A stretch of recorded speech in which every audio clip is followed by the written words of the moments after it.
हरि ओम। लक्ष्मीनाथ समारंभां नाथयामुनमध्यमाम् अस्मदाचार्यपर्यन्तां वन्दे गुरुपरम्पराम्। जयतु जयतु देवो देवकीनन्दनोऽयं जयतु जयतु कृष्णो वृष्णिवंशप्रदीपः जयतु जयतु मेघ श्यामला कोमलांगो जयतु जयतु पृथिवी भारनाशो मुकुंद भारनाशो मुकुंद। जय श्रीमन्नारायण। समस्त भक्त भागवत वृन्दहरुमा हार्दिक नमन। हामी भगवानका अत्यन्त सुमधुर अनुकम्पाद्वारा श्री कुलशेखर आलवारद्वारा विरचित मुकुन्दमाला श्रवण गर्दैछौँ। मुकुन्दमालाको साह्रै सुन्दर व्याख्या भगवानका अनुपम त्यो अनुग्रहद्वारा हामी श्रवण गर्दैछौँ। आउनु आजको यो 5औं श्लोकबाट हामी सुरु गरौँ। नास्था धर्मे न वसु निचये नैव कामोपभोगे यद्यद् भव्यं भवतु भगवन् पूर्वकर्मानुरूपम् एतत् प्रार्थ्यं मम बहुमतं जन्म जन्मान्तरेऽपि त्वत्पादाम्बोरुहयुगगता निश्चला भक्तिरस्तो। अति सुन्दर, अति दिव्य। अगाडिको श्लोकमा भगवानसँग प्रार्थना गर्नुहुन्छ कुलशेखर आलवार। हे प्रभु, मैले हजुरलाई द्वन्द्वको अद्वन्द्वको लागि प्रार्थना गरेको होइन, सुख दुःख मलाई नमिलोस् भनेर प्रार्थना गरेको होइन, सुख दुःख लाभ हानि जय विजय चिसो तातो यस्तो द्वन्द्व हटाइदिनु भनेर मैले प्रार्थना गरेको होइन प्रभु। कुम्भिपाक जस्तो भयङ्कर नरक हटाइदिनको लागि मैले प्रार्थना गरेको होइन। हे प्रभु, स्वर्गमा गएर अप्सराहरूसँग रमण गर्न पाऊँ भनेर मैले प्रार्थना गरेकै होइन। हे प्रभु, म त हजुरलाई जन्म जन्मान्तरमा हजुरलाई मेरो हृदय कमलमा राख्न सकौँ, हृदयमा अत्यन्त सुन्दर भावपूर्वक हजुरलाई राख्न सकौँ भनेर प्रार्थना गर्नुभएको थियो। र त्यस्तै त्यस्तै खालको प्रार्थना गर्नुहुन्छ यो श्लोकमा पनि र अगाडिको श्लोकमा पनि। नास्था धर्मे न वसु निचये। हे प्रभु, न आस्था धर्मे, धर्मे न आस्था, धर्मे मम आस्था न। हे प्रभु, धर्ममा मेरो आस्था छैन। कस्तो विचित्र कुरा बताउनु हुँदैछ। हे प्रभु, धर्ममा मेरो आस्था छैन। कस्तो धर्ममा? धर्ममै आस्था नहुनु त राम्रो कुरा भएन। के भन्न चाहनु हुँदैछ यहाँ कुलशेखर आलवार? आहा, संसारको सुख प्राप्तिको लागि साधन रूपी धर्ममा मेरो आस्था छैन। बुझिबक्स्यो सबैले होइन? संसारी सुख प्राप्तिको लागि यो लोकका सुख र परलोकको सुख, परलोकको सुख भन्नाले स्वर्ग आदिको सुख, यो लोक र स्वर्गादिको सुखको प्राप्तिको साधन रूपी धर्ममा मलाई आस्था छैन प्रभु। हो, शास्त्रमा विभिन्न अनुष्ठानहरूको वर्णन पाइन्छ। जुन अनुष्ठान गर्नाले, जुन धर्मको आचरण गर्नाले संसारको सुख भोगको प्राप्ति हुन्छ, संसारको सुखको प्राप्ति हुन्छ, संसारको ऐश्वर्यको प्राप्तिको लागि अनुष्ठान बताएको छ शास्त्रले, वेदले। स्वर्गमा गएर सुख भोग्ने साधन पनि बताएको छ। सत्सन्तान, सत्पुत्रको प्राप्तिको लागि अनुष्ठान साधन बताएको छ शास्त्रले। काम भोग, सुख भोग, ऐश्वर्यको प्राप्तिको लागि विभिन्न साधनहरू छन्, शास्त्रमा बताइएका छन्। परन्तु हे प्रभु, मलाई ती सबै साधन रूपी धर्ममा कुनै आस्था छैन। त्यस्तो सुख प्राप्तिको साधन रूपी धर्ममा, त्यस्ता अनुष्ठानमा मेरो कुनै आस्था छैन प्रभु। यहाँ धर्म भनेको त्यो हो, संसारी सुख प्राप्ति गर्ने साधन रूपी धर्म, स्वर्गादिको सुख प्राप्ति गर्ने साधन रूपी धर्म। प्रभु, त्यस्तो धर्ममा मेरो आस्था छैन। नास्था धर्मे न वसु निचये। वसु निचय भनेको सम्पत्ति। संसारको सम्पत्तिमा पनि मेरो आसक्ति रत्ती पनि छैन प्रभु, आसक्ति छैन, आस्था छैन। त्यस्तो साधनले प्राप्त गरिने सम्पत्ति सुख भोगमा मेरो कुनै दिलचस्पी छैन प्रभु, आस्था छैन। न वसुनी चये, सम्पत्तिमा मेरो आस्था छैन। नैव कामोपभोगे, काम भोगमा त अलिकति पनि नैव नैव न एव, यहाँ एव लगाउनु भएको छ। काम भोगमा त बिल्कुलै मेरो कुनै पनि आस्था छैन, कुनै पनि दिलचस्पी छैन, आसक्ति बिल्कुलै छैन प्रभु। नैव कामोपभोगे, काम उपभोगे, कामको उपभोग गर्नमा म लालायत छैन प्रभु। यद्यद् भव्यम भवतु भगवन्, हे भगवान, हे मुकुन्द, यत् यत् भव्यम, जो हुनु छ, पूर्व कर्मानुरूपम, पूर्व कर्म अनुसार मेरो पनि त प्रारब्ध छ प्रभु। प्रारब्ध सकेको थियो भने त मोक्ष भइहाल्थ्यो नि, प्रारब्ध छ। प्रारब्ध अनुसार, कर्म अनुसार जे हुनु छ भवतु, होस्। यद्यत् भव्यम, जे हुनु छ त्यो होस् प्रभु। जे भोग्नु छ म भोग्छु। यत् यत् भव्यम, प्रारब्ध जे छ प्रारब्धमा त्यो होस्। त्यो नाश गरिदिनु भनेर मैले प्रार्थना गरेकै होइन, कर्म समाप्त गरिदिनु भनेर मैले प्रार्थना गरेकै होइन प्रभु। जे भोग्नु छ म भोग्छु। यत् यत् भव्यम भवतु भगवान् पूर्व कर्म अनुरूपम। प्रभु, म एउटै प्रार्थना गर्दैछु, एतत् प्रार्थ्यम मम बहुमतम। म एउटै कुरो प्रार्थना गर्दैछु, त्यो एकदम बहुमत छ प्रभु। हजुरले त्यसलाई सुन्नै पर्छ, त्यसलाई सुनेर त्यो अनुसार मलाई बहुमान दिनै पर्छ। मेरो प्रार्थनाको बहुमान दिनै पर्छ, त्यसलाई अभिमत गर्नै पर्छ प्रभु, बहुमत गर्नै पर्छ। बहुमतम एतत् प्रार्थ्यम मम बहुमतम। के त भन्दा जन्म जन्मान्तरेपि, प्रभु जन्म जन्ममा, जन्म जन्मान्तरमा जति जन्म हुनु छ होस् प्रभु। मलाई जन्मसँग कुनै भय छैन, संसारमा जन्म लिएर आउनसँग मलाई कुनै भय छैन प्रभु। जन्म होस्, जन्म जन्मान्तरसम्म म आइरहँ संसारमा, कुनै परवाह छैन। जन्म जन्मान्तरेपि, परन्तु के होस्, त्वत्पादाम्बोरुह युगगता निश्चला भक्तिरस्तु। हजुरका दुई चरण कमलमा, हजुरका दुई चरणार बिन्दमा मेरो निश्चल भक्ति बनिरहोस् सधैँभरि। एकै खालको प्रार्थना छ प्राय सबै श्लोकमा।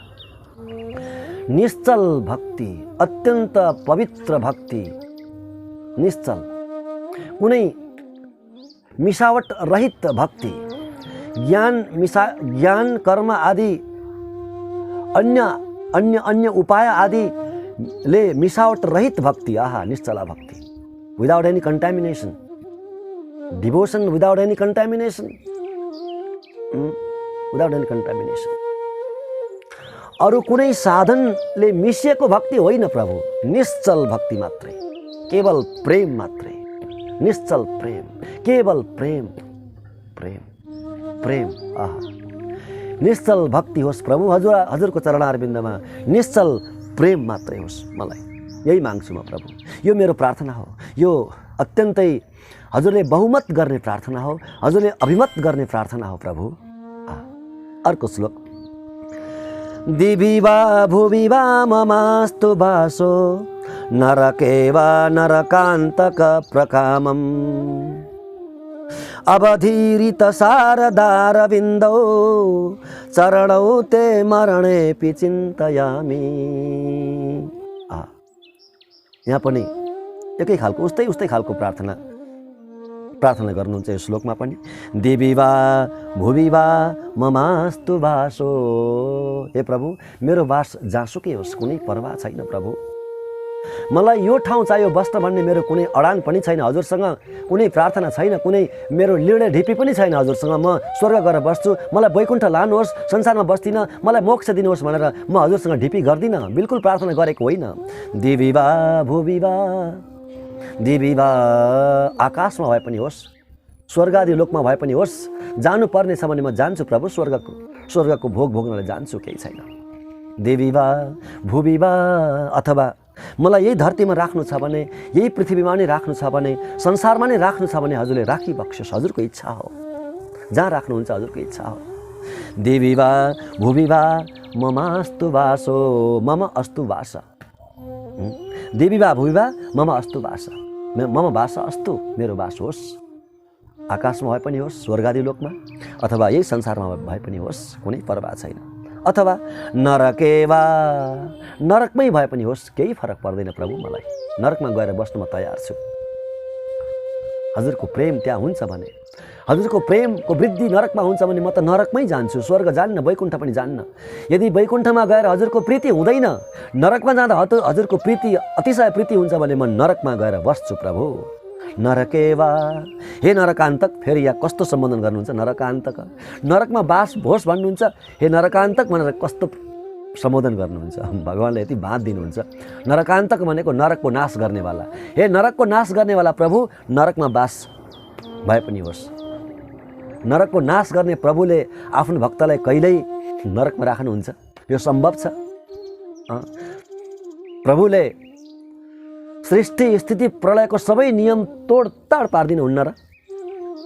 सृष्टि स्थिति प्रलयको सारा नियमहरूलाई तोडिदिनुहुन्छ, ध्वस्त गरिदिनुहुन्छ। परन्तु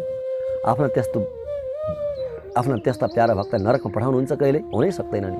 नरकान्तका भनेर सम्बोधन गरिदिनुहुन्छ। फेरि प्रकामम, जहाँ पनि मेरो बास होस्, मलाई केही आपत्ति छैन।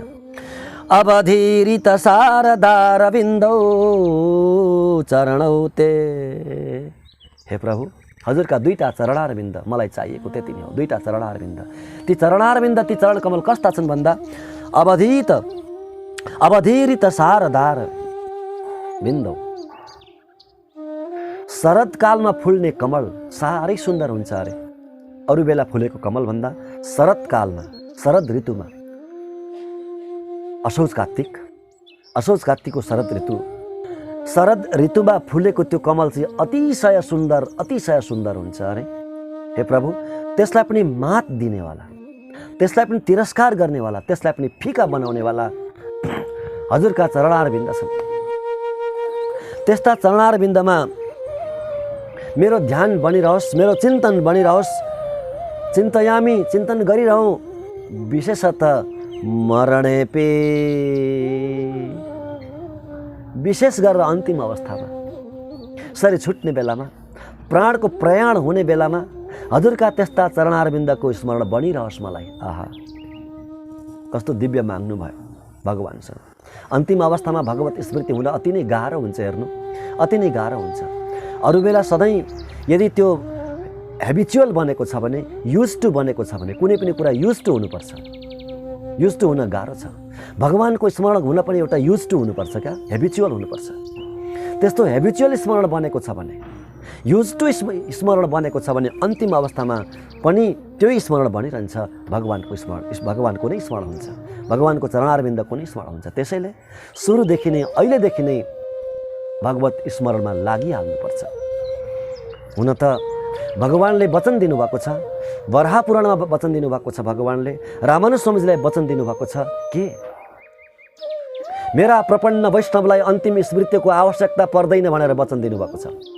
मेरा प्रपन्न वैष्णव श्री वैष्णवहरूलाई, रामानुज स्वामीजीका सम्बन्धीहरूलाई के गर्नुहुन्छ थाहा छैन। त्यो भन्नुभएकै छैन। केवल भगवानले त्यही भन्नुभएको छ, त्यसले त्यही भन्ने हो।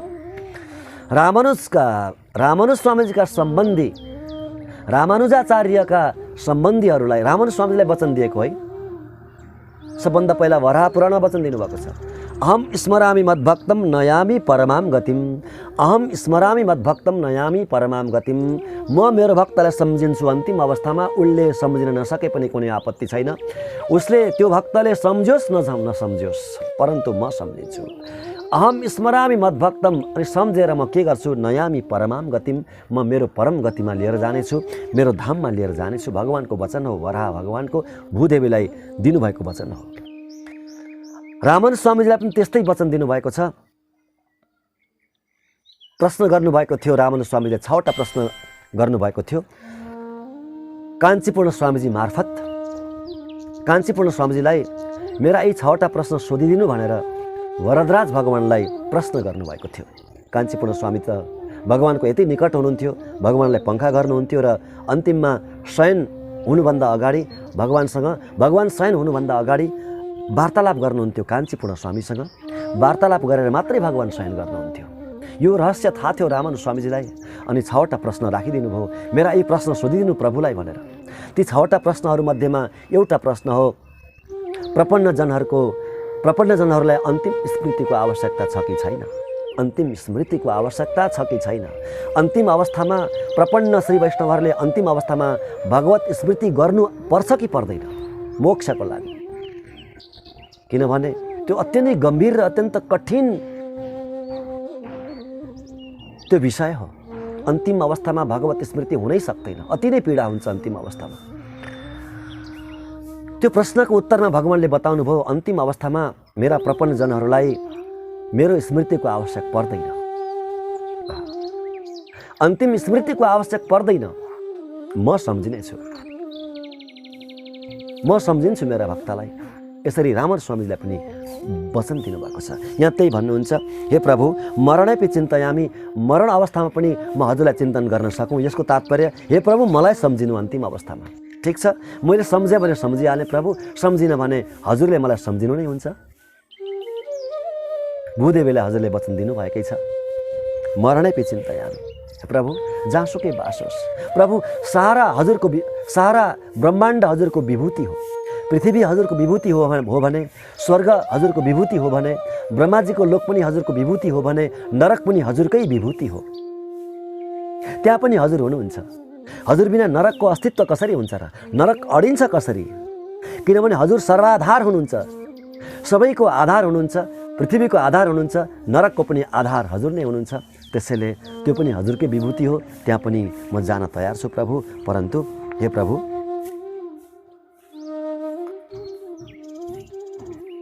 हजुरको चिन्तन, हजुरको स्मरण बनिरहोस्, अखण्ड बनिरहोस् प्रभु।